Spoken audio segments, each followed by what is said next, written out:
soyez les bienvenus dans l'espace des livres et les plaisirs de Marc Page. Votre invité est né à Bruxelles, est mère de 4 enfants, professeur d'histoire de l'art et d'anthropologie, marathonienne, férue de voyage et de culture. Elle est également guide touristique, en course, à pied, amoureuse des livres et rédactrice d'un blog. Elle se lance dans l'écriture en avril 2017, oui c'est tout frais, en participant à un concours en ligne pour lequel son manuscrit, Le Pont du Diable, termine premier des votes du public.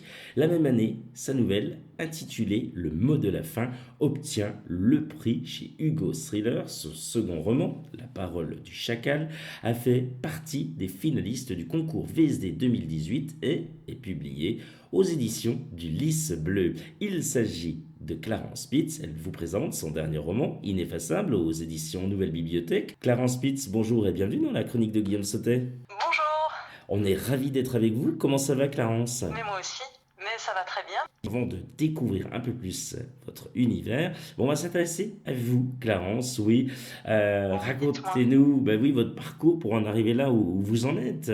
Quel beau parcours quand même. Enfin, j'ai un parcours un peu particulier, donc moi j'ai commencé à écrire via des plateformes de concours en ligne. Donc suite au défi en fait que m'avait lancé une amie, donc elle avait vu qu'un concours thriller avait été annoncé et en gros elle m'a dit chiche que tu participes et c'est comme ça que je me suis mise à écrire. C'est pour le début de mon parcours. Et puis finalement mon manuscrit, mon second manuscrit, La parole du chacal, a été retenu par une maison d'édition. Et puis mon troisième, donc Ineffaçable, et vient de sortir aux éditions Nouvelle Bibliothèque. Et ce côté professeur d'histoire de l'art, Oui. c'est génial. Ça, vous avez commencé. Comment est venu cet amour pour l'histoire de l'art et également de l'anthropologie? Oui, alors j'ai toujours aimé tout ce qui relevait de l'art, de la peinture, du dessin, etc. À côté de ça, j'ai aussi fait 10 ans d'académie de peinture. Et donc c'est tout naturellement après mes études, voilà, que je me suis. Et donc j'ai hésité entre des études artistiques ou des études plus théoriques. Et je me suis orientée tout naturellement vers l'histoire de l'art et l'archéologie, avec une spécialisation en art africain. Parallèlement à ça, j'ai aussi fait un master complémentaire en anthropologie parce que c'était vraiment en adéquation et complémentaire avec ma formation en histoire de l'art africain. C'est pour mon parcours scolaire, oui. Après mon Beau parcours parcours. professionnel, j'ai travaillé 7 ans en casier judiciaire, donc j'étais responsable du casier judiciaire de Bruxelles pendant 7 ans. Et puis on m'a proposé un emploi en fait d'enseignante pour adultes en école supérieure. Et j'ai changé d'orientation professionnelle du jour au lendemain pour devenir enseignante et d'anthropologie, mais aussi de sociologie ou encore d'histoire de l'art. Vous avez Voilà. plusieurs cordes à votre arc. Oui, on peut dire que je suis flexible. Bon, j'ai donné des cours de tout, hein. J'ai donné des cours de français langue étrangère, d'alphabétisation, j'ai donné des cours de marketing, de géographie, donc oui, je suis plutôt flexible, oui. Eh ben dis donc, une sacrée touche à tout, ça c'est génial en tous les cas. Vous avez dû, ouais, ce parcours vous a donné de belles expériences et surtout vous avez dû Voilà. rencontrer des gens et puis apprendre des choses extraordinaires. Oui, oui, oui, énormément. Alors, je travaille dans deux univers très différents. Une de mes écoles est une école d'art à Saint-Gilles, à Bruxelles, qui est vraiment le quartier des artistes, en fait, à Bruxelles. Et l'autre école où je travaille est dans le quartier des Étangs Noirs à Molenbeek. Donc, j'ai vraiment deux publics étudiants très, très différents. Clarence, comment Oui. l'écriture est arrivée, cet amour pour l'écriture, vous dire tiens, ouais, j'ai envie d'écrire, mais j'ai envie d'aller un petit peu plus loin, j'ai envie de... Bon, vous nous avez parlé il y a quelques minutes de votre ami qui vous a poussé Oui. à aller jusqu'au bout, mais comment au tout début c'est arrivé, c'est cet amour pour l'écriture? Alors, j'ai pas vraiment de rêve d'enfant comme ont beaucoup d'auteurs, de se dire, ben voilà, j'ai lu Stephen King à 14 ans et puis du coup, ça m'a donné envie d'écrire, ou j'ai toujours écrit dans mes cahiers quand j'étais petit. C'était pas mon cas, oui, j'avais peut-être écrit un petit peu comme ça. Et puis j'avais dû écrire une nouvelle pour l'école quand je devais avoir oui, 14-15 ans. Et puis la prof avait mal pondéré en fait ses points et je m'étais retrouvée avec 32 sur 30. Donc je pense que oui, il y avait, il y avait quelque chose. Mais après, ça m'est complètement passé. Ça ne m'avait pas donné spécialement envie d'écrire. J'étais plutôt vraiment axée artistique, peinture, etc.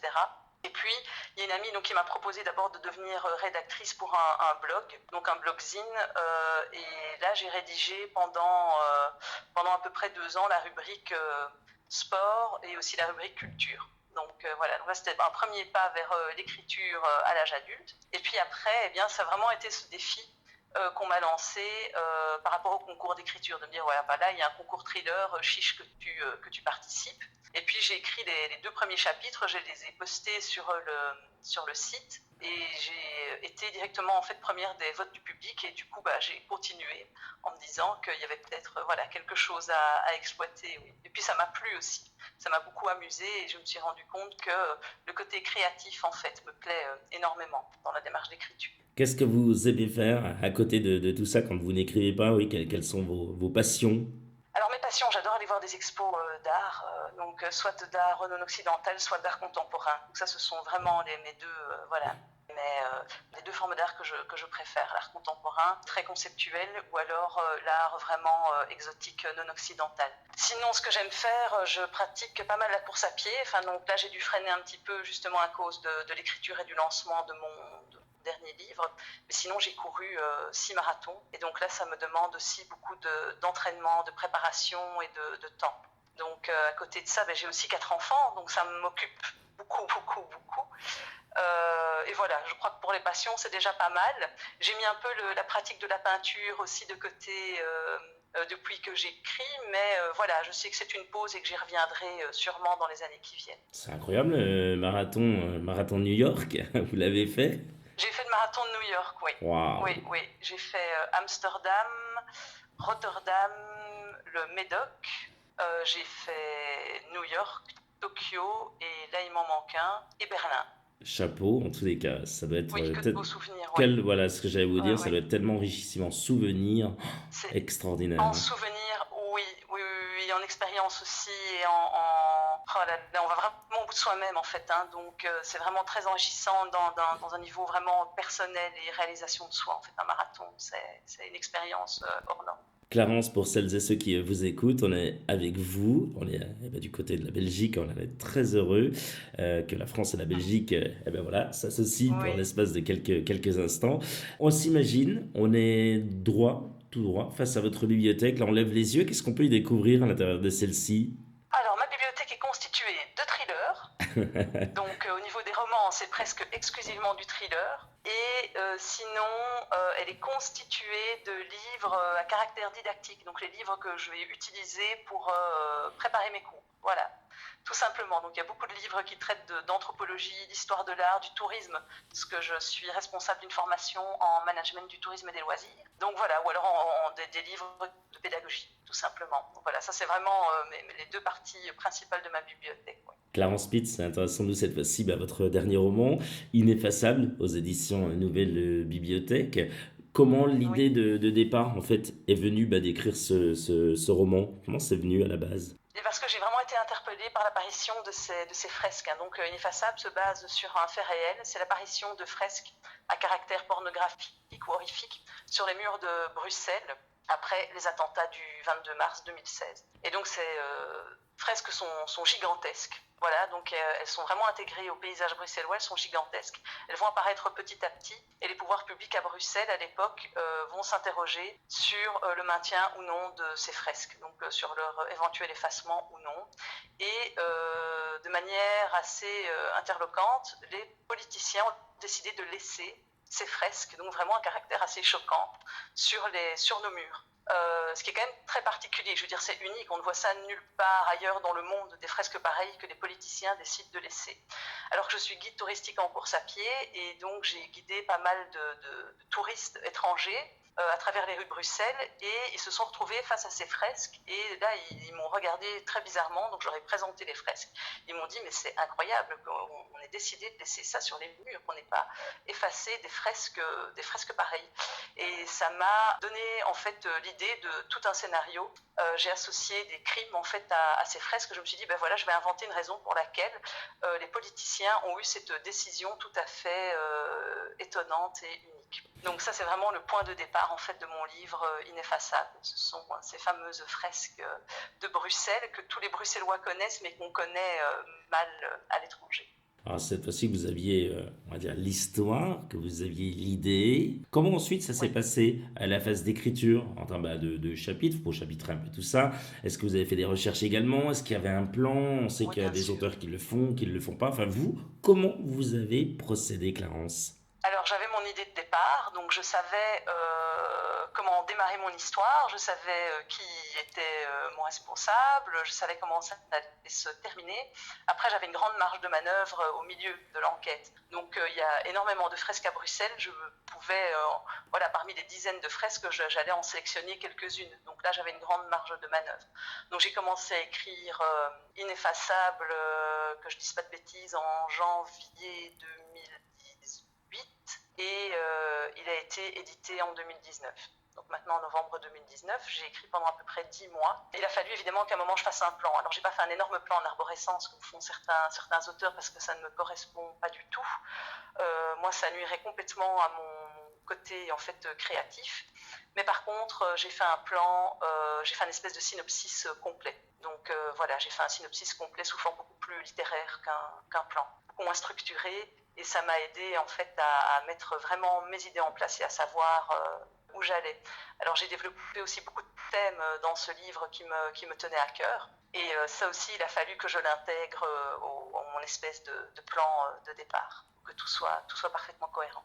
Pour celles et ceux qui viennent de nous rejoindre, racontez-nous en quelques mots cette histoire, on peut le dire, si captivante et prenante que va vivre notamment ce duo d'enquêteurs, hein, on peut en parler, Karel Jacobs et Fred Bolland, un thriller que l'on Oui. ne peut plus lâcher tellement vous nous tenez en haleine du début jusqu'à la fin. Bravo Clarence. Merci. Donc oui, c'est l'histoire de l'apparition de fresques dans Bruxelles. Donc ça se base sur une histoire vraie. Ces fresques sont à caractère pornographique et horrifique. Elles sont immenses. Voilà, elles décorent les murs de la ville. Elles sont immenses. Et dans le livre, donc, il y a un policier qui est un policier meurtri. Voilà, il lui est arrivé un incident dans un tram. Donc il y a un forcené qui lui a sauté dessus et qui lui a arraché l'index droit. Avec les dents. Et donc ce policier qui était complètement mis sous la touche dû à son infirmité, il était relégué à la paperasserie, on va lui demander d'enquêter de nouveau parce qu'il avait appartenu à la cellule TAC de Bruxelles, et on va lui demander de refaire du terrain et de trouver qui est le responsable de ces fameuses fresques. À côté de ça, il y a une série de crimes à caractère sexuel aussi qui ont lieu dans les rues de Bruxelles. Et là, il y a une autre équipe, une équipe de la fédérale, formée par Karel Jacob et Fred Bolland, qui va être amenée à enquêter sur ces crimes à caractère sexuel. Donc au début, on retrouve des hommes en fait qui ont subi des sévices, des sévices sexuels. Et très rapidement, évidemment, on va associer les fameuses fresques aux sévices. Ça, c'est vraiment le départ du livre et de l'enquête. Donc il y a deux enquêtes qui vont se croiser et trois policiers qui vont être amenés à enquêter ensemble. Voilà, donc c'est aussi une promenade, je pense, ineffaçable dans les rues de Bruxelles. C'est une découverte de ces quartiers sensibles. C'est une découverte aussi de toute la richesse et de la mixité en fait bruxelloise. Donc on découvre les différents types de populations qui habitent Bruxelles, que ce soit au niveau de l'origine ethnique, que ce soit au niveau de l'origine sociale ou socio-professionnelle. Donc c'est vraiment un panel ineffaçable de tout le petit monde bruxellois. Quels sont vos projets pour Voilà. la suite? Alors mes projets pour la suite, là je suis en train de plancher sur le suivant, hein, où on va retrouver en fait Karel. Voilà, donc ce sera une nouvelle enquête en fait de Karel. Cette enquête va débuter à Amsterdam, donc où il va être amené à participer en tant que consultant, et cette enquête va se terminer en Indonésie. Donc là, on va retrouver le caractère un petit peu thriller policier d'ineffaçable, mais qui va se mélanger au thriller ethnologique de mon premier roman, La parole du chacal. Donc ça va vraiment de nouveau mêler enquête en fait et culture. Donc ça c'est pour le suivant. On va suivre en fait les traces aussi dans le suivant d'une modératrice internet qui va être amenée à rencontrer Karel et à voyager avec lui jusqu'en Indonésie. Donc ça c'est pour le troisième opus. Excellent, on a hâte de voyager avec vous alors, hein, d'Amsterdam jusqu'à Merci. l'Indonésie. Jusque Bali, et oui. Ça va être génial en tous les cas. Passons tout de suite, si vous le voulez bien, à la minute cool, Clarence, terminée tout en douceur. Bien. Plutôt Karine Gebel ou Barbara Abel? Ah, Karine Gebel ou Barbara Abel? J'ai lu les deux. Eh bien, je vais dire, en fait, je vais dire Barbara Abel parce qu'elle est belge. Voilà, hein, J'en étais c'est sûr. paf. Mais c'est juste pour ça, sinon, bah, les deux sont bien. Elles sont excellentes et J'aime bien les deux. on les Mais oui, embrasse toutes les deux. Citez tout trois à fait. mots qui, selon vous, définissent la Belgique. Mixité, compromis et mixité, compromis, frites. Ah oui, je pouvais pas passer à côté quand même. Impossible. Quelle est la musique dont vous êtes capable d'écouter en boucle? La musique que je suis capable d'écouter en boucle. Ouh là là là là là là. Quelle musique je suis capable d'écouter en boucle? Je suis capable d'écouter en boucle aussi bien les Doors que le Boléro de Ravel. Oh, excellent. Très très bon choix. Les Doors, très bon choix. Très très bon Ouais, choix. hein, je trouve aussi. Plutôt thé ou café? Café. Si vous étiez une capitale, ce serait laquelle? Amsterdam. Je rêverais d'habiter, j'aurais beaucoup aimé habiter Amsterdam. Et pourquoi, tiens? Parce que c'est une ville à taille humaine où, oh là là, comment expliquer, qui est très permissive et en même temps où les gens sont extrêmement bien encadrés. J'aime bien. Oui, je sais, c'est particulier comme réponse. J'aime beaucoup Non, Amsterdam. c'est pas particulier. C'est vrai qu'Amsterdam, pour y être allé, un petit aparté, pour celles et ceux qui viennent de nous rejoindre ou qui nous écoutent depuis le début, c'est vrai que ça a une particularité. Il faut vraiment y aller. Il faut vraiment y aller. Vous voyez des choses Oui, extraordinaires. Il y a une liberté qui est incroyable. Enfin, exactement. vous voyez à quoi je veux faire Oui, allusion. Il y a plein de choses. Moi, on va pas tout dire à celles et ceux qui nous écoutent, qui ne sont pas allés. Vraiment, allez-y. Allez à Amsterdam. Vous allez voir, vous allez revenir, vous allez vous dire, mais c'est pas possible, quoi. Et il y a des choses qui sont légalisées, tout à mais qui fait. Je sont crois que c'est très, une ville très oui, structurées et vraiment. où il fait vraiment bon vivre, qui est vraiment à taille humaine. Enfin, je trouve que elle est très belle en plus cette ville. Enfin, je m'y retrouve et puis en fait c'est assez proche des Belges culturellement aussi, Amsterdam, donc je m'y retrouve assez bien. La chose dont vous êtes la plus fière, c'est laquelle? La chose dont je suis la plus fière, ça c'est difficile parce que fatalement on a tendance à dire mes enfants, mais on est tous fiers de nos enfants. Personne ne dit je ne suis pas fière. Enfin oui, donc c'est une évidence. Maintenant, à titre plus personnel, en dehors des enfants, je pense que, oh là là, je pense que c'est d'avoir terminé les marathons. Je pense que le premier marathon, en plus c'était celui d'Amsterdam, je crois que ça s'oublie pas. C'est vraiment une réalisation personnelle de fou. Enfin, Clarence, si vous aviez un rêve, ce serait? Un rêve, alors j'ai un grand rêve, c'est de visiter l'île de Pâques. Clarence Spitz, rappelons que vous êtes l'auteur du roman Ineffaçable aux éditions Nouvelle Oui, Bibliothèque. Merci d'avoir accepté l'invitation de la chronique de Guillaume Sautet. mais merci à vous, Mais avec un immense plaisir, vous c'est revenez un pour le... plaisir. Ah ben oui, vous revenez pour le prochain, hein. Mais j'espère, oui, oui, oui, il est en cours d'écriture là. Je vais me Excellent. replonger en Indonésie dès cet après-midi. Super. Rendez-vous très prochainement pour un nouveau numéro et de nouvelles aventures littéraires. Prenez soin de vous. Bonne lecture. Salut.